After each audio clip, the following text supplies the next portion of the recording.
Hello guys, I am going to analyze or explain a poem Ode to the West Wind by P.B. Shelley, a romantic era poet.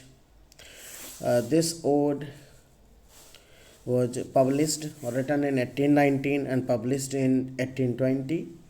And Shelley was at that time was living in Italy. It was written near Florence and it is divided into the five sections in Tarja Rima. The meaning of the Tarja Rima is that there are stanzas of three lines, and the rhyming scheme of a stanza, that first line is matching with rhyme with third line. It is written as a regular ode, and every stanza has a couplet in the last, two lines in the last. And the poem basically has five sections, and every section deals with air, west wind, with the second thing, like the first stanza which deals with the west wind with the land, and the second stanza that deals with the west wind, the third stanza there deals with the water, fourth with poet and west wind personality and personality of the poet, and the last which deals with the poet, west wind, and with the whole universe, that how west wind behaving and the nature of the west wind. The poem has two sea description, Mediterranean Sea and Atlantic Sea. Now start with the text. O wild west wind. Here the first line start with alliteration, the figure of speech, when there is a repetition of the consonant sound. Thou breath of autumn's being, thou from whose unseen presence the leaves dead are driven. ये तुम्हारी जो पहचान है, जो breathe है, वो कैसे पता लग रही है कि यहाँ पर जो हवा है, जो वेस्ट विंड है, वो बह रही है, फ्लोइंग, और अपने साथ में सूखी पत्तियों को लेकर के आती है। सूखी या उजड़ी जो ऑटम की पत्तियाँ हैं, जो झड़ चुकी हैं, वो बह रही हैं, because air can not be seen, so it can be feel only. So poet is watching mainly the air flowing by the dead leaves, whose unseen presence the leaves dead are driven. कि हवा को देखा नहीं सकता है, unseen presence है, but जब वो हवा टूटी हुई पत्तियों को, सूखी पत्तियों को लेकर के जाती, उड़ती हुई, उड़ाती हुई, तब उसको फील कर सकते हैं। Like ghost from an enchanter fleeing, और कैसे ठीक वैसे कोई इंचेंटिंग घोस्ट की तरह जिसको देखा नहीं सकता, that can be only feel through an object. Now, in next three line, he described that the yellow and black and pale and hectic red, these are the color of the leaves, those leaves which are scattered there where the poet is standing. Pestilent stricken multitudes, जो ये पूरा phrase है, it used for the dead leaves that are mainly there. O thou who chariotest to their dark wintry bed, हवा क्या कर रही है उन पत्तियों को जो लाल, पीली, हरी हैं या रेड हैं, सूख रही हैं, मतलब उनको हवा के साथ बहा कर के बहती हुई जा रही हैं, और हवा उनको उड़ाते हुए लेके जा रही है। और कैसे फील हो रही, जैसे कोई चैरियट हो, वैसे चैरियट का मतलब होता है रथ वगैरह, जिसको चैरियट के थ्रू लेके जा रहे, कहाँ पर लेके जा रहे, दियर डार्क विंट्री बेड्स, ठंडे और अंधेरी जगह में, क्योंकि हवा किस जगह लेकर के जाएगी, दैट इज नॉट फिक्स। तो वहाँ पे कैसी ठंडी जगह है जहाँ पर हवा उन चीज़ों को लेके जा रही है। हवा में सूखी पत्तियाँ भी हैं, बीज भी है, सीड भी है। द विंग्ड सीड्स, अब यहाँ पे जो विंग्स है उन्होंने कैसे एडजेक्टिव बना दिया है, विंग मतलब पंख होते हैं, लेकिन सीड्स के पंख नहीं होते। तो जो सीड्स हैं, जो बीज हैं, वो हवा के साथ जा रहे हैं जैसे कि पंख लग गए हो, पर्सोनिफिकेशन है यहाँ पे।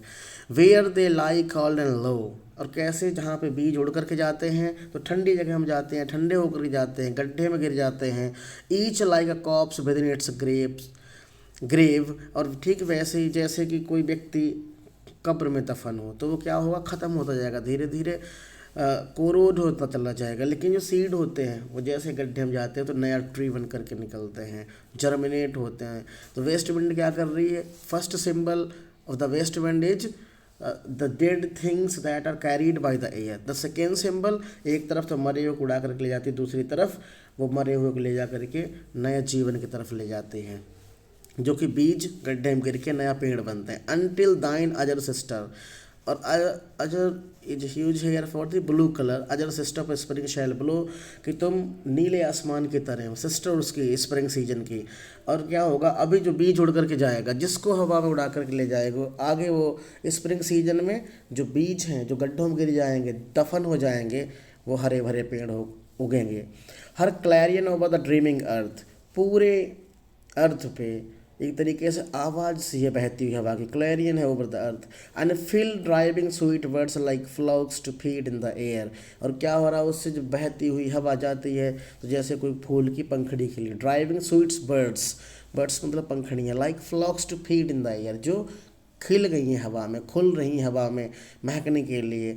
With living hues and odours plain and hills, जिसकी खुशबू जो है हर जगह फैल रही है, मैदान में भी अडर्स फैल रही है, हिल्स पहाड़ियों में भी, the smell coming from the flowers and that has taken everywhere from plain to hill by the west wind, की जो पश्चिमी हवा है वो हर जगह इसको उड़ा करके ले जाती है, जो कि फूलों से निकलती हुई खुशबू है, जो पंखड़ियाँ जो खिल जाती हैं।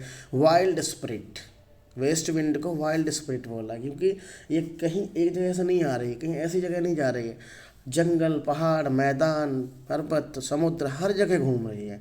विच आर्ट मूविंग एवरीवेयर, और जो हर जगह घूम रही है, जिसकी कला यही है, जिसका नेचर यही है कि जिसको रोका ना जा सके, can't be control on a single space, it is moving everywhere, destroyer and preserver. और कैसी है, क्या सिंबल उसका, कि डिस्ट्रॉयर भी है, ख़त्म भी करती है चीज़ों को, दूसरा प्रिजर्वर भी है। जैसे जो सीड्स हैं जो उड़ के जा रहे हैं, जो पत्ते वो ख़त्म हो जाएंगे, लेकिन जो सीड्स किसी गड्ढे में गिरेंगे वो नया पौधा बनेंगे। तो एक तरह से हम कह सकते हैं से इन हिंदी, जीवनदायिनी मोक्षदायिनी, कि एक तरफ से जीवन मिलता, एक तरफ से ख़त्म होता। Hear O hear, west wind के लिए पोइट कहता सुनो। नाउ द सेकेंड स्टेंजा और second section of the poem, thou on whose stream mid the skies commotion. पहला पैरा था, स्टेंजा था, पहले स्टेंजा में कहाँ से स्टार्ट हुआ, ऑटम बीइंग। पूरे में जो डिस्क्रिप्शन है वेस्ट विंड का वो लैंड पे है, ज़मीन पे है, किस तरीके से ज़मीन पे पत्तियाँ बिखरी हुई हैं, उड़ करके जा रहे हैं, बीज पड़े हुए हैं, नए पेड़ उगेंगे, ठीक है, हर चीज़ अर्थ पे हो रही है। अब सेकेंड स्टेंजा में पोइट किस पे बात कर रहा है, सेकेंड स्टेंजा में जो वेस्ट विंड है वो एयर के साथ है, कि दाउ हुज स्ट्रीम, जिसकी जो स्ट्रीम है, स्ट्रीम कहाँ होती है, पानी में धाराएं जो होती हैं, mid the steep skies commotion loose clouds like earth decaying leaves और शेड, और पत्तियाँ लूज क्लाउड्स वो कैसी हो रही, जैसे कि ऊपर पेड़ के ऊपर कहीं आसमान हो, क्लाउड्स हो जो कि बिखर रहे हो, बादल, उड़ते हुए बादल, loose clouds like earth decaying leaves, और कैसे बिखरा हुआ है, जैसे ज़मीन पे गिरती हुई पत्तियाँ हों जो कि फैल रही इधर उधर। शॉक फ्रॉम द टैंगल्ड बो ऑफ हेवन एंड ओशियन, और शुक फ्रॉम हिल रही हैं, टूट रही हैं, चैंगल्ड वो उस ग्रुप से जो पूरे पेड़ हैं, झुंड में पेड़ खड़े हुए हैं, उनसे ऐसे टूट रहे जैसे कि सारी पत्तियां आसमान से गिर रही हों। यहाँ पे स्काई जो है वो आसमान के लिए जो जैसे स्वर्ग जो हेवन है, coming from heaven and going to the ocean, और वो एक जगह पे नहीं है, ओशियन की तरफ उड़ के जाती हैं। Angels of rain and lightning, जो एंजल्स ऑफ रैन है it is used here as lightning, चमकना, प्रकाश होना, जब बारिश होती है तो लाइटनिंग होती है। There are spread on the blue surface of thine airy search, और हर जगह जब बारिश होती है तो जो समुद्र है वैसे भी नीला रहता है, तो जो ह्यूज है, जो कलर दिख रहा है, जो सरफेस लेवल है वो ब्लू सरफेस है, और विंड जो है, जो वेस्ट विंड है, उस पूरे ब्लू सरफेस पे उड़ती है, फैलती है। Like the bright hair uplift from the head, और ठीक वैसे जैसे चमकीले बाल सर से ऊपर की तरफ उड़ते हैं, ठीक वैसे जो वेस्ट विंड है वो नीले समुद्र के ऊपर से उड़ती हुई जाती है पानी की तरफ।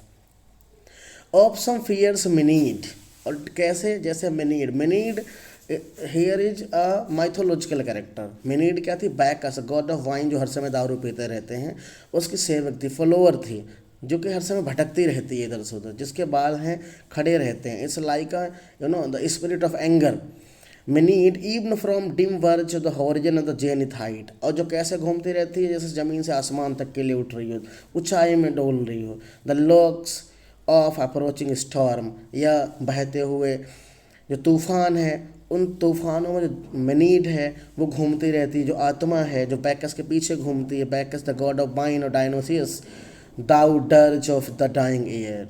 और पोइट ने यहाँ पे जो वेस्ट विंड है उसको कंपैरिजन किया, दाउ डर्ज तुम्हारी आवाज़ है। डर्ज मतलब होता है कोई शोक गीत। The song that is mainly sing in form of sadness और सैड सॉन्ग, जो तुम्हारा सैड सॉन्ग है, जो आवाज़ है, जो म्यूजिक है वेस्ट विंड की, वो कैसी है जैसे कोई डाइंग ईयर। डाइंग ईयर का मतलब होता है जब कोई साल ख़त्म होता है तो किनारे पाता है।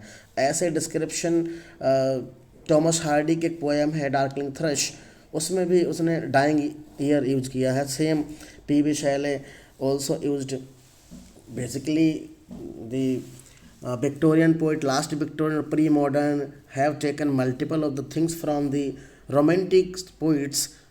यहाँ पे जो लाइन है that like the Thomas Hardy, to which this closing night will be dome of a vast sepulchre, vaulted with the all thy congregated might। और कैसे जो आज की टू विच दिस, जिसके लिए क्या होता है क्लोजिंग नाइट, जो रात है, जो आखिरी, जैसे कोई लास्ट हो डे लाइक द 31 दिसंबर किसी ईयर का, will be the dome of vast sepulchre, ऐसे जैसे कोई बहुत बड़ा डोम, कोई गुम्बद बना हुआ, एक बड़ा सा सेपल्चर मतलब भी गुम्बद ही होता है, कोई बहुत बड़े बिल्डिंग, बहुत बड़ी गुम्बद बना हो जहाँ से हवा पूरा उससे टक्कर खाते हो। Vaulted with all thy congregated might, उस घनी वाली चीज़ों से कि बड़े बड़े गुम्बद हैं घने से बने हुए जहाँ से हवा बहती, जो वेस्ट विंड है वो टकराती हुई घूमती हुई डोम से होती हुई बड़े से डोम से टकरा करके जाती है आगे को। और वेपर्स, और वहाँ पे क्या हो रहा है जैसे कोई पानी झर रहा है या बह रहा है।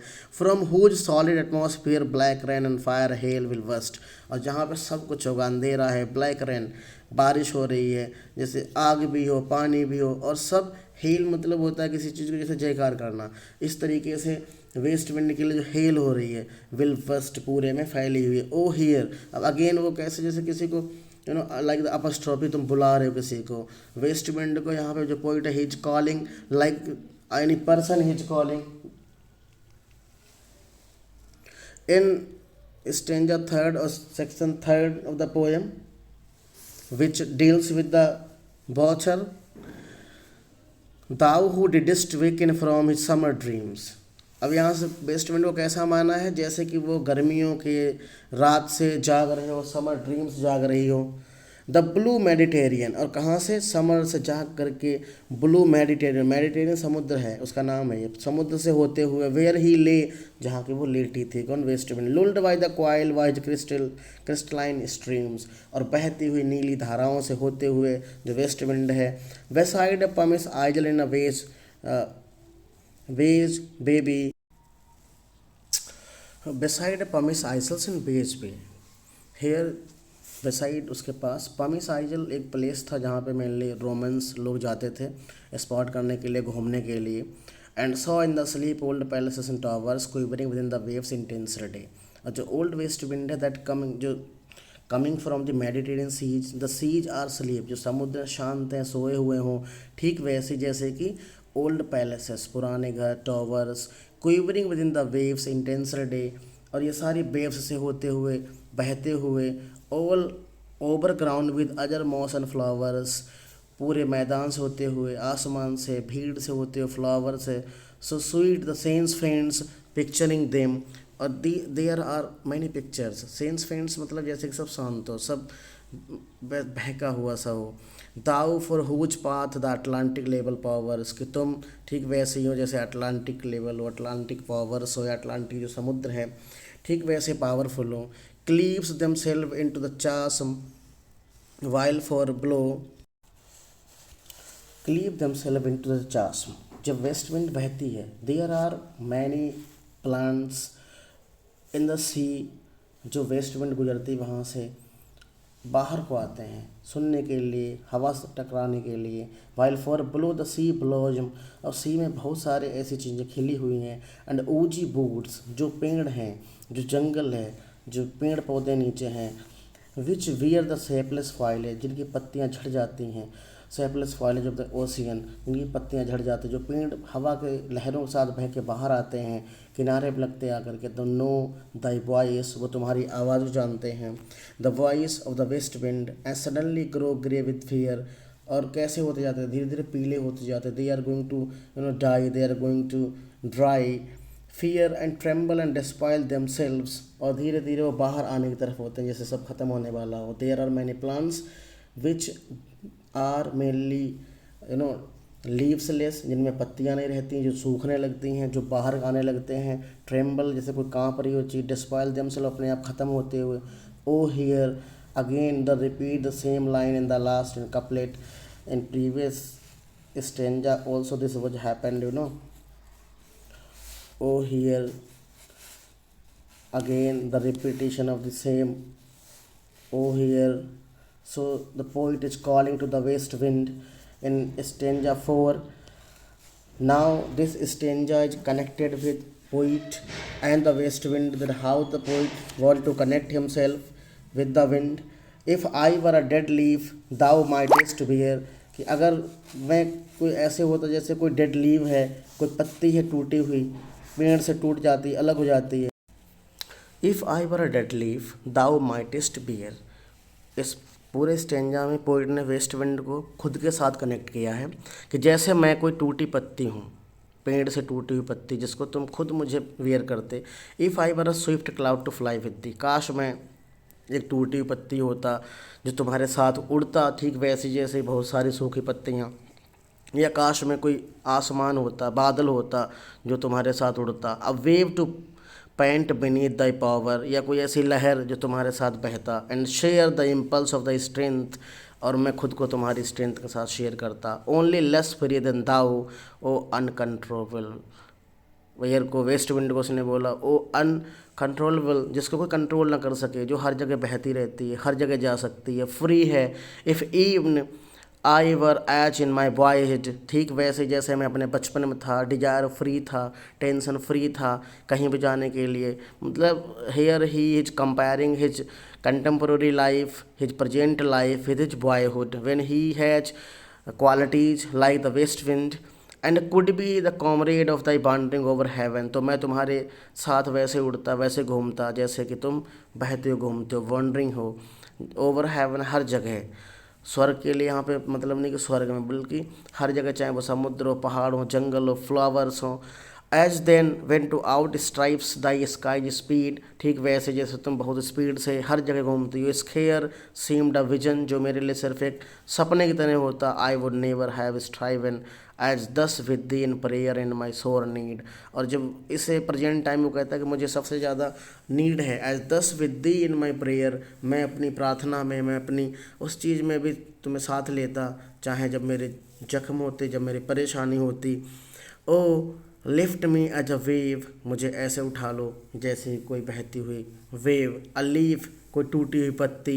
अ क्लाउड, कोई बहता हुआ बादल। I fall upon the thorns of life, कि मैं कांटों पे, ज़िंदगी के कांटों पे लेटा हुआ हूँ। ब्लीड, फीलिंग ब्लीडी, जिसके खून बह रहा है। आई ब्लीड, मैं खून की तरह जख्मी हूँ या बह रहा हूँ।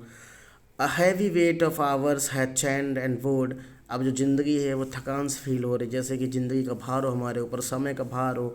वेट ऑफ आवर्स, घंटों का मतलब जो उसकी उम्र है वो उसको भार महसूस हो रही है। Is feeling very weighty of the time of his life, board one like too like thee tameless and swift and proud, और ठीक वैसे ही मैं तुम्हारे साथ रहना चाहता हूँ, जैसे कि फ्री, टेमलेस एंड स्विफ्ट, तेज से, and proud. Next, fifth stanza, the west wind is compared with the whole universe. Make me thy lyre, पहले वो कहता है कि मुझे अपने साथ ले लो, मुझे अपने साथ वैसे उठा लो जैसे दूसरी चीज़ों को तुम बहा करके अपने साथ लेके जाते हो। इस स्टेंजा में कहता है कि make me thy lyre, lyre is an instrument, is an musical instrument, मुझे अपना लायर बना लो। Even as the forest is, ठीक वैसे जैसे तुम्हारे लिए एक फॉरेस्ट है, जैसे जंगल है, जैसे तुम जंगल में गुजरती हुई म्यूजिक बजाते हुए जाते हो। What if my leaves are falling like its own, क्या करूं जैसे पत्तियां पेड़ों झड़ जाती हैं वैसे मेरे, जैसे मेरी पत्तियां, मेरा जो समय, जो अच्छा समय वो गुजर चुका है, जो है नहीं। The tumult of thy mightiest harmonies, अब मुझे क्या, जो तुम्हारी हारमोनीज हैं, जो तुम में खुशियाँ हैं। The harmonies in the west wind will take from both deep autumnal tone, जो कैसी लेंगी ठीक वैसे ही जैसे ऑटम की भी एक अपनी टोन है, sweet though in sadness, the now there is oxymoron, ठीक वैसे ही कि दुख में भी sweet, be thou spirit fierce my spirit, ठीक वैसे ही जैसे तुम्हारी आत्मा है मेरी आत्मा बन जाओ, बी दाउ मी, मेरी तरह हो जाओ या मुझे अपनी तरह, इम्पेचुअस बन, drive my dead thought over the universe, जो मेरे विचार हैं जो मेरे थॉट्स हैं हर जगह फैला दो, like withered leaves to quicken a new birth, ठीक वैसे ही जैसे कोई टूटी हुई पत्ती या एक सीड टूटा हुआ जो फिर से जन्म लेता है, and by the incantation of this verse, और जो पोएम है, so the incantation of verse, जो पोएम वो लिख रहा है कि हमारे जो थॉट्स हैं जो पोइट्री में शेयर कर रहा है वो हर जगह फैलाना चाहता है, he has bored with that life, he want to make revolution,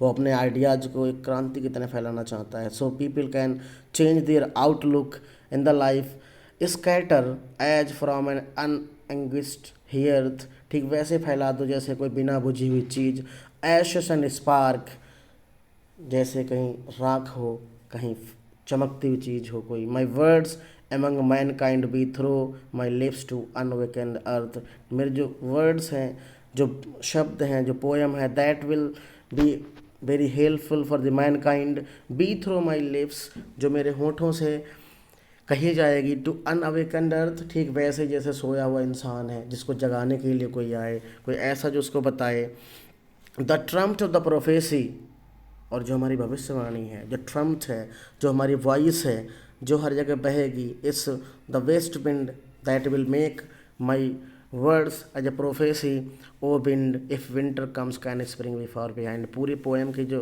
मतलब है that is hidden in this last line, कि अगर जैसे ठंड आती है उसके बाद पतझड़ होती है, पतझड़ के बाद फिर से बसंत ऋतु आती है, तो जो हमारी लाइफ है चाहे कितने दुख हों कितनी परेशानियाँ हों, बुरे के बाद एक दिन अच्छा जरूर आएगा, तो वो कहता है कि now the humanity is very puzzled, now everywhere like what we would I want to mainly call here, the poem by W B Yeats the second coming, where he described only the anarchy in the whole world, so the poet is feeling at that time the Peter Lou Mascare, and he want to revive again the line that there will be peace again, there will be harmony again, now the bad time is the past, and this line can be said for the multiple purpose, कि चाहे कोई चीज़ बुरी हो चाहे बुरा समय हो वो ही पास होगा. So guys, this was the poem of to West Wind. Listen the poem and also subscribe my channel, comment in comment box. Thank you.